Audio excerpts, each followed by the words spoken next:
Mensagem da palavra do Senhor hoje, acho que não está ainda.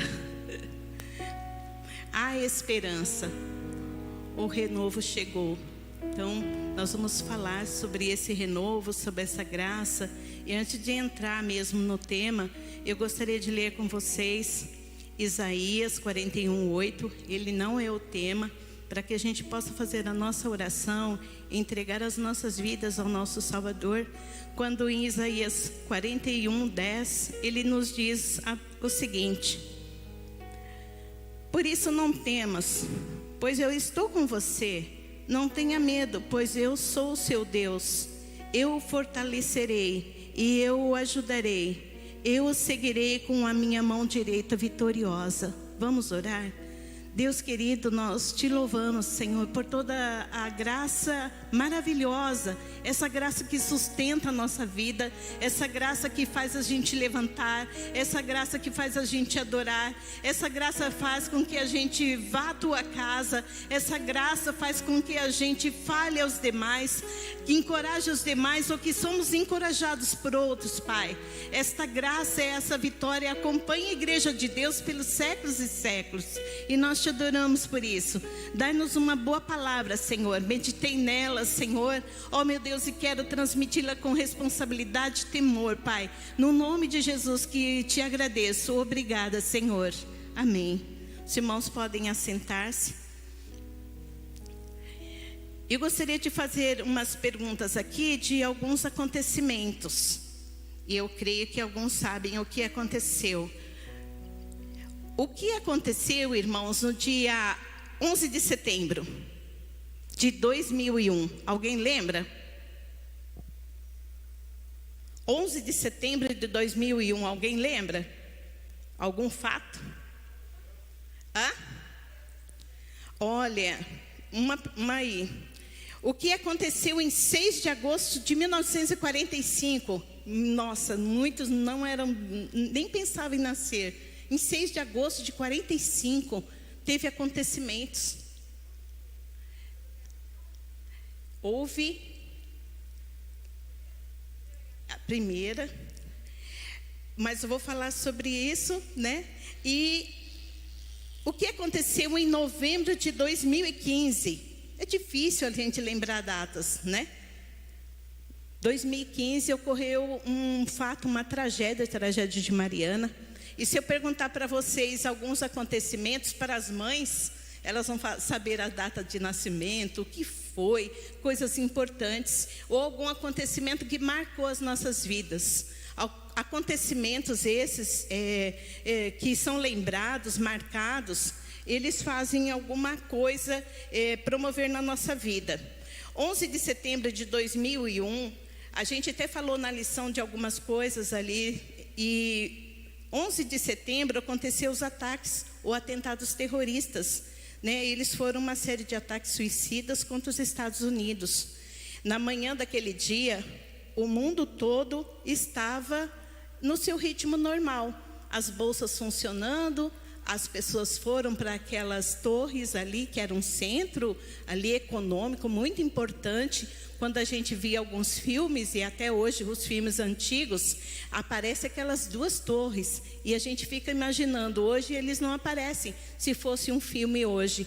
E ali foi totalmente planejado um ataque terrorista por Osama Bin Laden. Então eles achavam mesmo que ele estava em favor de Deus. Eles cometeram essa tragédia, onde 2.996 pessoas foram mortas. Jamais aquelas pessoas que estavam indo para o trabalho poderia pensar nisso. A gente que estava ali assistindo uma TV, a gente não poderia imaginar uma ocorrência dessa. Jamais a gente entrar na nossa sala, ver um noticiário onde aqueles aviões vinham ali de encontro, aquilo chocava, aquelas pessoas choravam e os familiares não sabiam onde estava. Então marcou o mundo e ainda marca o mundo. Aqueles 4 aviões, eles saíram de 4 partes ali dos Estados Unidos. O único destino era a Califórnia. Eles nunca chegaram a esse destino. Ao invés disso, ele marcou a nossa história. No 6 de agosto de 45, conforme a Silvana já iniciou uma parte, ele dia mais conhecido como que o dia em que os homens abriram as portas do inferno. Esse dia é marcado na história, a história é comum quando a gente vai ler, porque era manhã também, assim como foi lá do Trade Center, era manhã, 8h15 precisamente, nas primeiras horas ali de madrugada, um piloto, um coronel, ele preparou ali uma tripulação, um avião com 12 homens, um B-29, ele foi batizado até com o nome da mãe dele, que chamava Enola Gay. E ele decolou numa ilha. O que aconteceu ali? O sol começava a nascer quando eles ali chegaram a Hiroshima e tacaram aquela bomba em Hiroshima. A primeira bomba foi ali efetuada, mirou-se o alvo numa ponte e 43 segundos foi o tempo desse mal todo ocorrer. Muitas vítimas, foram 78 mil pessoas, né? Foi a primeira vez na história que uma bomba foi utilizada em ataque. 3 dias depois, houve um novo ataque em Nagasaki. Então, Hiroshima, Nagasaki tiveram ali um efeito grande, que até hoje as pessoas sofrem com isso, familiares. Foi um marco na história e começou-se a guerra. Depois, em novembro de 2015, as pessoas também estavam despreocupadas. Não era manhã como esses dois acontecimentos, era uma tarde. As pessoas estavam trabalhando, outras estavam sossegadas, quando a 35 quilômetros de Mariana, em Bento Rodrigues, houve o rompimento da barragem de Fundão. Decolou numa ilha. A gente vê, e se a gente relembrar esses acontecimentos de bomba, essa da barragem, tudo traz para nós um sentimento assim, o que fazer? Quando chega ali o mal também, para as nossas vidas, né, desastres, chegam indicações de acontecimentos tão tristes. Quando você está bem, de repente você acorda e está doente. Houve aqui um pastor que ele foi buscar ali o genro e de repente ele caiu numa vala, não é verdade? Como que poderia? A gente não espera os acontecimentos, a gente não aguarda que aquilo vai ocorrer.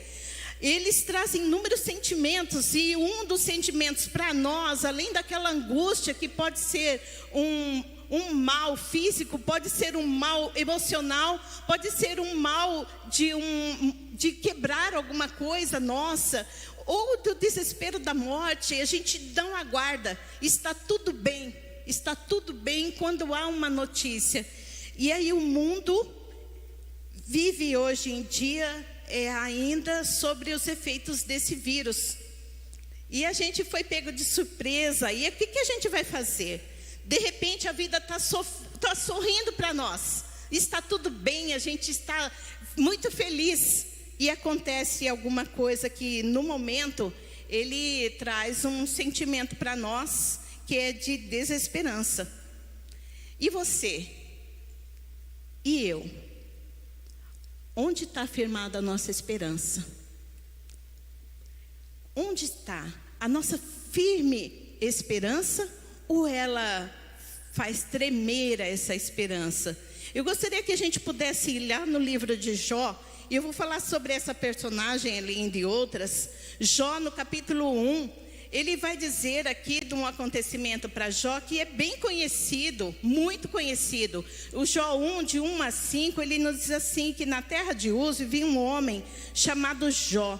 Ele era um homem íntegro e justo, temia Deus, evitava fazer o mal. Ele tinha 7 filhos e 3 filhas, possuía 7.000 ovelhas, 3.000 camelos, 500 jumentas de boi, 500 jumentos e ainda muita gente ao seu serviço. Ele era o homem mais rico do Oriente. Os seus filhos costumavam dar banquetes em casa, um de cada vez, convidava suas 3 irmãs para comerem e beberem com ele. E terminado um período de banquetes, Jó chamava-os e fazia com que se purificassem. De madrugada ele oferecia um holocausto em favor de cada um deles, pois pensava: talvez os meus filhos tenham lá no íntimo pecado e amaldiçoado a Deus. Era essa prática constante de Jó, a prática de muitos que são chefes de família. Está tudo bem, Olha, aqui ele fala de riquezas muito grandes. A maior riqueza de Jó era a sua família. Ele estava ali, e eu gostaria de reportar para Jó 14:7, quando em um momento bem difícil da sua vida, ele dá um sentido de esperança. Hoje a gente falou de esperança. Ele diz assim, ó: porque há esperança para a árvore, porque muitas vezes cortada, ela vai se renovar, e não cessarão os seus rebentos. Ele fala uma palavra bem linda. E ele vai falar ali naquela pergunta que eu falei para vocês, e para mim mesma: onde está a minha esperança? Será que ela é uma esperança assim muito sólida? Ele diz aqui que Jó usava essa parte de dizer que a esperança para a árvore, porque a gente vê alguns mesmo árvores decepadas, a gente fica olhando e ela volta a brotar. Quando ela sente o cheiro da água, ela pode brotar. Muitas vezes a gente passa por essas dificuldades da vida que a gente não está aguardando, e aí vai a prova da nossa esperança. Ela diz assim, Jó, ele dizia assim que mesmo que envelheça a terra, a sua raiz na terra, no chão, pode morrer o seu tronco, mas ao cheiro das águas ela brotará. É assim que Cristo faz com a nossa vida também. Há muita gente que está sem esperança, vive sem esperança. Eu já falei aqui um dia que eu conheço famílias que hoje, além de não comemorar nem Natal, nem nada, não comemoram a vida porque perderam algum ente. Alguns perderam algumas pessoas e elas não conseguem reanimar a vida. Elas não têm mais esperança. Algumas perderam algumas coisas, o próprio emprego, e elas não conseguem mais se reanimar para a vida. Elas não conseguem ter esperança. A esperança do povo de Deus jamais pode ser abalada. Quando a gente é golpeado duramente, como foi Jó, que ali ele estava feliz. Eu disse que os bens maiores não eram aqueles jumentos, camelos, mas eram os filhos. Ele tinha ali filhos e filhas. Eles faziam um banquete, chamavam os irmãos, um bom relacionamento. E ali Jó falou assim que a fé em Deus, e ele renova para nós. A esperança do servo de Deus não pode ser perdido. Houve ali um rolo compressor que passou sobre a vida de Jó. Nós podemos ter também essa parte na nossa vida, podemos ser abandonados por amigos, desprezados, mas a lição de Jó sobre esperança, ela deve continuar na nossa vida. Ele era íntegro, próspero. Algumas pessoas podem até zombar com uma lição que a gente falou. Você já foi zombado pela sua fé? Ora, Jó foi zombado. Onde está o seu Deus? Até mesmo a mulher falou para ele. E nós da mesma forma. Muitas vezes, de repente, o sol que brilhava na nossa vida, ele pode tornar-se escuro, cinza. E aí nós temos que ter a nossa expressão de fé e suporte. E eu gostaria de ler também Daniel. Vamos lá para o livro de Daniel, Daniel 10, 12. Daniel, ele foi um moço que estava preparado. Ele sofreu aquela decepção de ver o seu país, ele ser preso e ficar subjugado. Ele vai para outro local e ali Deus faz uma obra maravilhosa na vida dele e dos companheiros que estavam ali. Embora escravos, ele era o terceiro daquele reino. Todos estavam ali submetidos a ele. Aí a gente vai entrar numa parte. Muitas vezes você está também em auge no seu emprego, em auge na vida profissional, auge na vida espiritual. Mas olha, Daniel estava ali. O que aconteceu com ele? Ele foi alvo também de um ataque, de uma surpresa. Vejam, os companheiros olhavam para ele, ele nem estava no local, ele estava visitando outras províncias. Quando alguns companheiros viram, ora, Daniel, ele é maioral, Daniel é tudo para aquele reino ali. Começaram a ter inveja. E ali, sabiam que Daniel tinha uma vida de propósito. Era manhã, tarde, ele orava, se depositava aos pés do Senhor. Ora, e vieram invasões da vida dele, né? A vida contrária, de repente ocorreu. E ali, quando nós lemos em Daniel 10, 12, Daniel, ele não se separou da esperança que estava com Deus. E eu gostaria de fazer isso, falar disso, sobre os propósitos de Deus. Às vezes a gente está passando situações, né? O mundo inteiro hoje comemorando, ontem, né? Fizeram a ceia, e é bom fazer isso, lembrar do poder de Jesus, que eles tenham lembrado, que nós tenhamos lembrado da força e da graça de Cristo. Hoje o mundo comemora isso, o nascimento de Jesus, e quão bela expressão é essa de Deus em trazer Jesus para nós, a esperança viva. E ali Daniel, ele continuou, mesmo passando aquelas dificuldades, sabendo que estava proposto para ele algo muito ruim. Ora, aqueles companheiros com inveja determinaram, e ele orando não só para a vida dele, ele não estava preocupado, ele tinha firme esperança. Ele queria que o reino ali, aqueles companheiros fossem libertos. E a gente vê uma palavra em Daniel 10, 12, que diz assim: não temas, Daniel, disse-me, porque desde o primeiro dia que aplicaste o teu espírito a compreender, em te humilhar diante do teu Deus, a tua oração foi ouvida e por isso eu vim. Irmãos, muitas vezes a gente está orando, eu sei que eu como você, já passamos aqueles momentos na nossa sala ou no nosso cantinho ali, que a gente clama ao Senhor. É difícil passar pela luta, é difícil passar pela dor, é difícil às vezes passar pela angústia, e se não for a esperança viva, a gente é sucumbido. Quantas vezes a gente derrama as lágrimas? Eu já derramei lágrimas que eu ficava olhando e falava assim: nossa, mas tanta lágrima assim. Mas eu tinha certeza, né?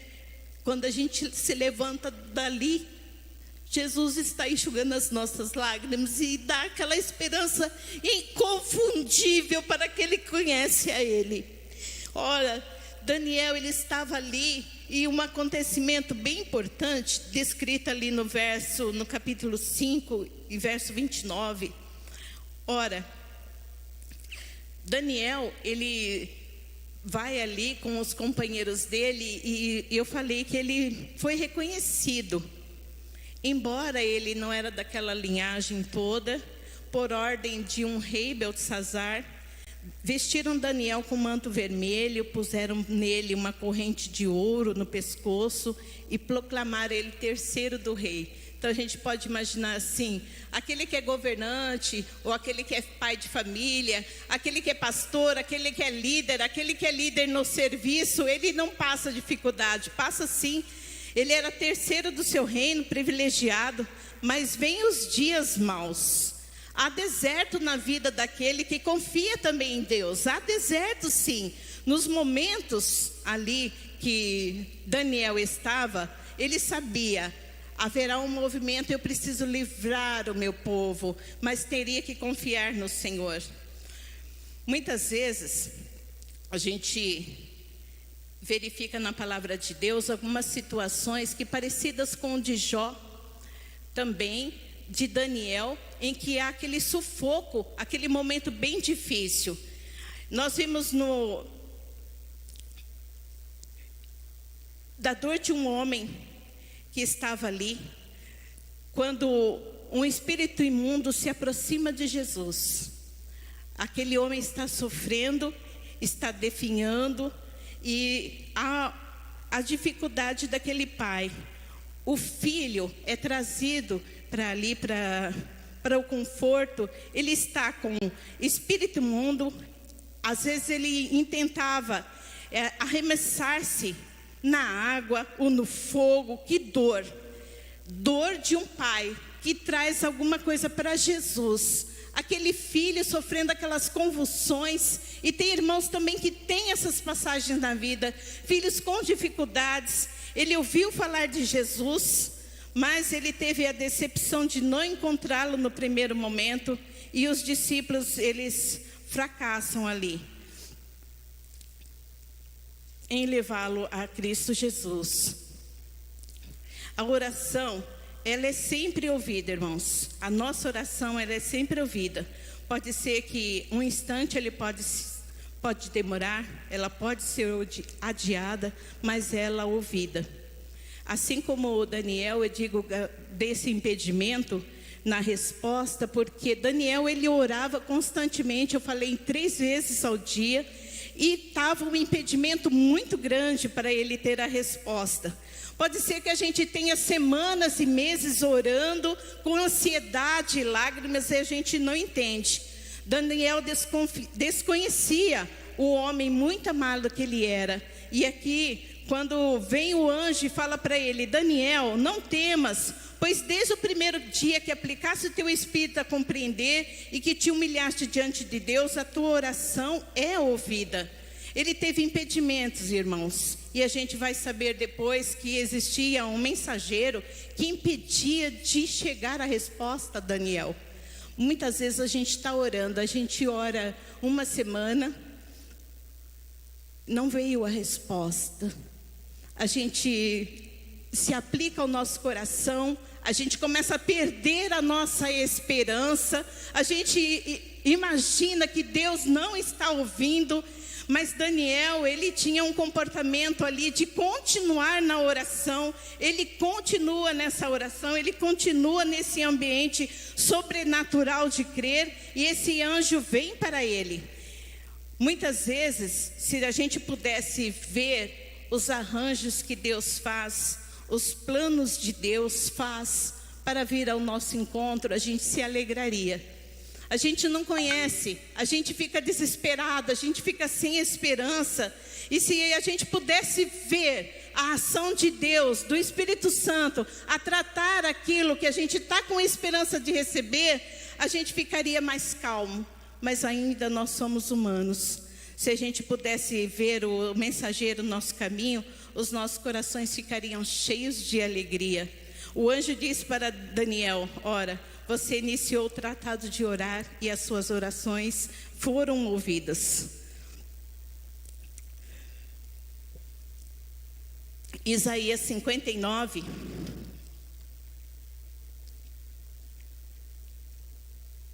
Isaías 59, 1, vem falar num encorajamento para nós.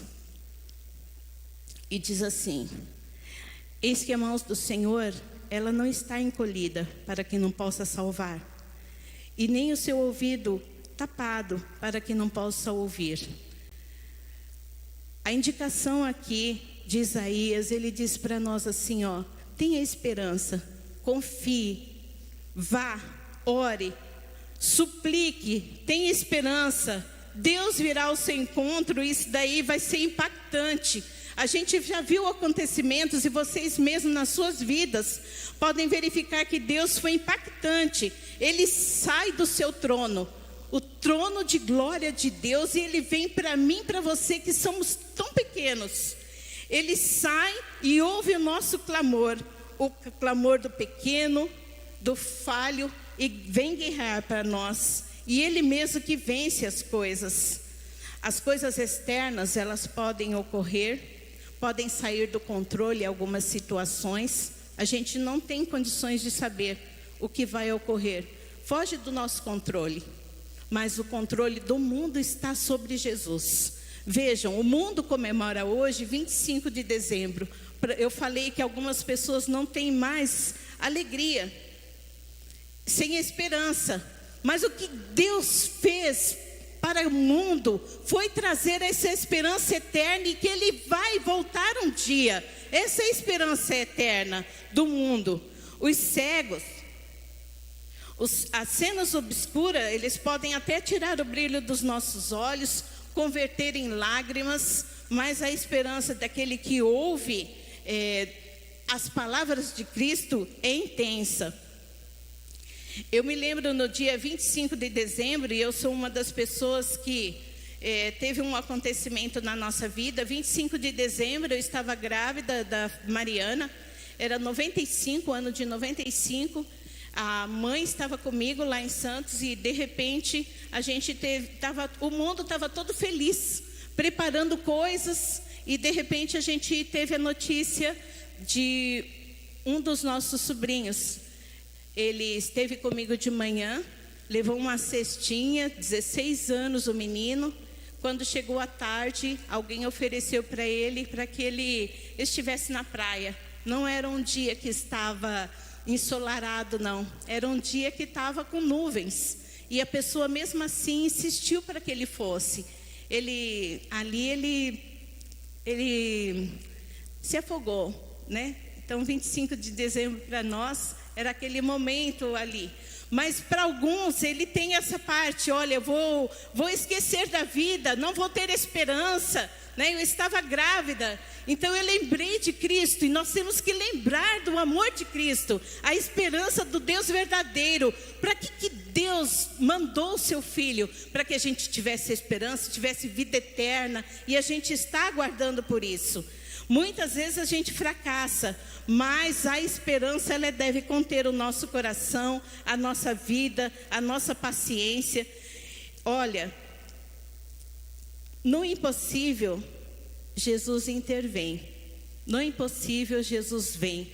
No impossível, o Senhor age. O mundo em trevas, a palavra diz que o mundo estava todo em trevas, sem esperança, sem luz. E veio o renovo de Cristo Jesus. Ele veio à terra para nos dar esperança. E hoje a gente pode confiar. Muitas vezes, eu e você, como eu disse no princípio, nós podemos estar pensando no amanhã. Nós podemos estar pensando nos sofrimentos que o mundo está por aí. Nós podemos estar sem a esperança de Cristo. Mas a palavra, ela vem nos confortar. Deus é o nosso renovo. Jó passou pelas situações que a gente pôde encontrar na palavra de Deus. Olha, ele tinha bens, ele tinha o bem da família, de repente perde todas as coisas. Mas a esperança ele não perdeu. Jó, ele diz assim, olha, eu sei que o meu Redentor vive, e ele por fim se levantará. E realmente Jó teve essa esperança fundada em Cristo. Deus veio para ele, Cristo confortou e deu esperança na vida de Jó, fazendo que toda aquela situação fosse revertida. Pode ser que eu e você não tenhamos a situação específica revertida, mas uma coisa é certa: Deus guarda para nós uma salvação eterna. Essa é a nossa grande esperança. Não há outra, e a gente vai dia a dia sendo renovados por essa esperança eterna. As nossas lágrimas todas Ele vai enxugar. Os acontecimentos da vida diária podem nos surpreender, como esses acontecimentos que foram falados aqui. Aconteceu lá em 2001, aconteceu hoje, pode estar acontecendo agora, mas uma esperança eterna. Deus está sobre a vida e o controle deste mundo. Uma palavra de paz para todos que estão aqui, aqueles que estão ouvindo. Crie no Senhor Jesus. O inesperado não pega Jesus de surpresa. Ele traçou planos para nós e Ele dá esperança de vida através do Senhor Jesus. Vamos orar? Senhor Jesus, nós sabemos que muitos homens, como Jó, Daniel, não perderam a esperança de ter, Senhor, a salvação, ter a salvação do momento que estavam passando, Pai. Meu Deus, também nós cremos, crianças creem, jovens creem, que o Senhor é a esperança do mundo, que nada foge ao controle do Senhor. O Senhor está sobre todos e conduz a nossa vida. E a Ele, ao Senhor Jesus, é que nós devemos orar e olhar. Para Ti nós vamos olhar quando nós estivermos em sufoco, quando a gente estiver perdendo a esperança. O Senhor seja a esperança eterna da nossa vida, o Jesus que alimenta a nossa vida, o Senhor que alimenta com esperança e graça. Nós Te louvamos por todas as coisas, rendendo graça sempre no nome de Jesus.